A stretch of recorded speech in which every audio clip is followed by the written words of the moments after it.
Hey, Jonathan. Hi, Wai Ming. Hey, nice to meet you. My name is Jonathan Goh. I am a VP of Machine Learning in Ensign Labs. My name is Wai Ming. I'm the CEO for Keppel Data Centers. I lead the OT development within Ensign Labs. So we do a lot of innovation in identifying cyber threats within the OT sector. So in this case, the OT environment could be your data centers. So things like your temperature sensors of your data centers. We correlate it with other network security tools to see whether there were any forms of compromise, and then we link all this together. This is what we call a multi-layered approach. And we also infuse this with threat intelligence, so that we don't just blindly say there's an anomaly here, right? We actually map it to threats that might have happened before. And I think that's a very interesting approach you guys have taken, right? Because now threat actors are getting more and more innovative. They're getting faster because they use AI, right, to find breaches and vulnerabilities. And then we have to respond using AI. Right? Yes, I think for us, in order to be able to detect AI attacks, we need to be able to defend using AI systems, right? And it's not just using AI systems, but how do we complement them with our traditional cybersecurity solutions out there. Digital transformation is definitely accelerating across Asia, the APAC region. Problem with this is that we now have a very fragmented and complex attack surface, right? This is due to the integration between Western, Eastern, and open source technology stacks that we use today.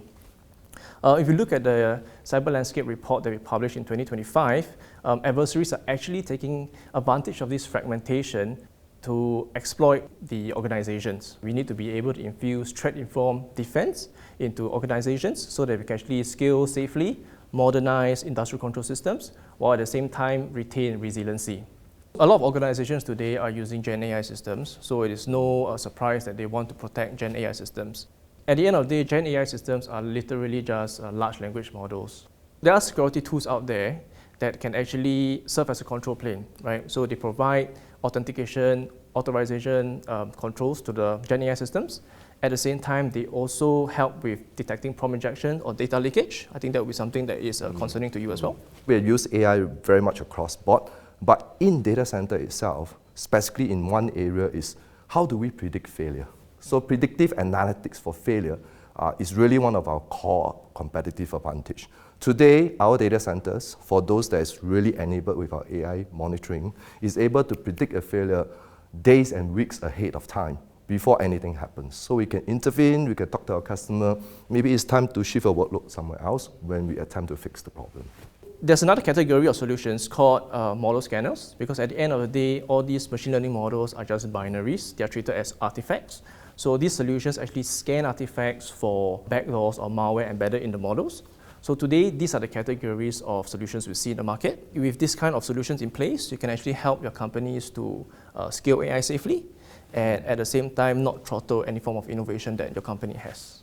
We did a very fundamental thing that a lot of sensitive organizations have done. We actually put in an air gap, right?